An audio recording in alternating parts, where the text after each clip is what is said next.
রাধে রাধে বন্ধুরা, আজকের এই ভিডিওতে আমরা আপনাদের জন্য নিয়ে এসেছি সফলা একাদশীর পবিত্র ব্রত কথা। একসময় মহারাজ যুধিষ্ঠির ভগবান শ্রীকৃষ্ণের কাছে এক অত্যন্ত গুরুত্বপূর্ণ প্রশ্ন করলেন।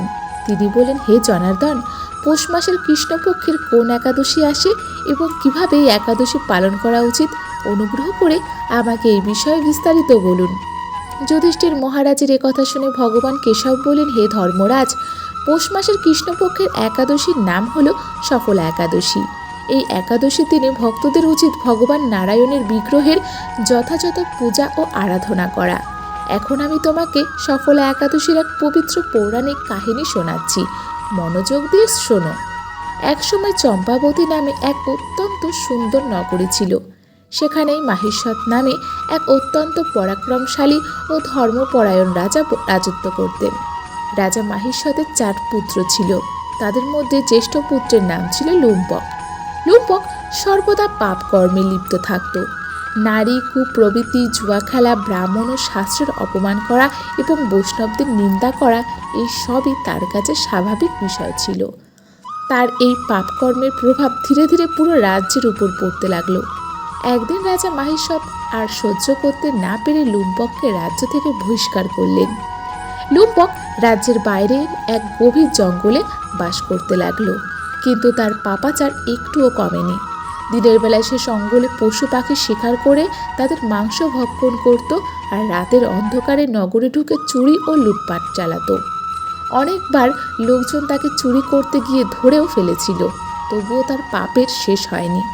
সে জঙ্গলের মধ্যে এক অত্যন্ত প্রাচীন ও বিশাল পিপল গাছের নিচে বাস করত, যে গাছটি ভগবান শ্রীহরির অত্যন্ত প্রিয় ছিল। এভাবে বহু সময় কেটে গেল। অবশেষে তার জীবনের পরিবর্তনের সময় এসে গেল।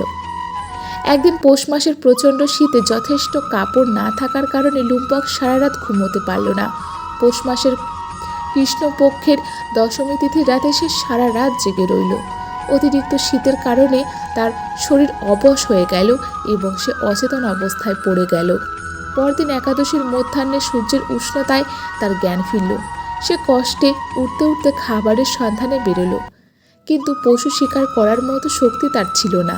তাই সে গাছের নিচে পড়ে থাকা কিছু ফল কুড়িয়ে নিল এবং আবার সেই পিপল গাছের নিচে ফিরে এলো। ততক্ষণে সূর্য অস্ত গিয়েছে।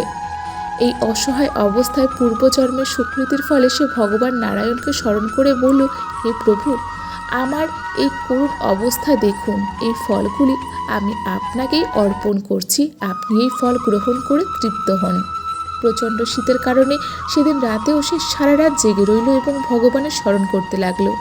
এভাবে অজান্তেই তার সফলা একাদশীর ব্রত পালিত হয়ে গেল। এই অজান্তে করা তপস্যায় ভগবান নারায়ণ অত্যন্ত প্রসন্ন হলেন। পরদিন সূর্যোদয়ের সঙ্গে সঙ্গে একটি সাদা দীপ্তমান অশ্ব লুম্পকের সামনে এসে দাঁড়ালো। সেই মুহূর্তেই আকাশবাণী শোনা গেল, হে বৎস, এই অশ্বটি তোমার জন্য এসেছে। ভগবান নারায়ণের অপরিসীম কৃপা ও সফলা একাদশীর নিয়ম মাফিক পালন করার ফলে তোমার সমস্ত পাপ নষ্ট হয়ে গেছে।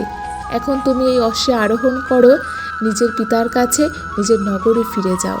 তোমার রাজ্য তুমি পুনরায় লাভ করবে। এই আকাশবাণী শুনে লুম্পক আনন্দে আপ্লুত হয়ে গেল। সফলা একাদশীর পুণ্য ফলে তার শরীর আবার ক্লান্তিময় হয়ে উঠল। সেই সঙ্গে সঙ্গে নিজের নগরে ফিরে এলো, পিতার কাছে ক্ষমা প্রার্থনা করলো এবং সমস্ত ঘটনা খুলে বলল। পুত্রকে সদ্গুণে পরিপূর্ণ দেখে রাজা মাহিষ্মত অত্যন্ত আনন্দিত হলেন। তিনি লুম্পককে রাজ্যের দায়িত্ব অর্পণ করলেন, নিজে তপস্যার জন্য বনে চলে গেলেন। লুম্পক যথাযথভাবে রাজধর্ম পালন করল এবং পিতার পদাঙ্ক অনুসরণ করে দেহত্যাগের পর বৈকুণ্ঠ লোক লাভ করল। কথা শেষ করে ভগবান শ্রীকৃষ্ণ বলেন, হে রাজন, যে ব্যক্তি সফলা একাদশীর এই কাহিনী শ্রবণ বা পাঠ করে সে রাজসূয় যজ্ঞের সমান পূর্ণফল লাভ করে। তার সমস্ত দুঃখ কষ্ট নষ্ট হয়ে যায় এবং শেষে সে বৈকুণ্ঠ ধাম লাভ করে।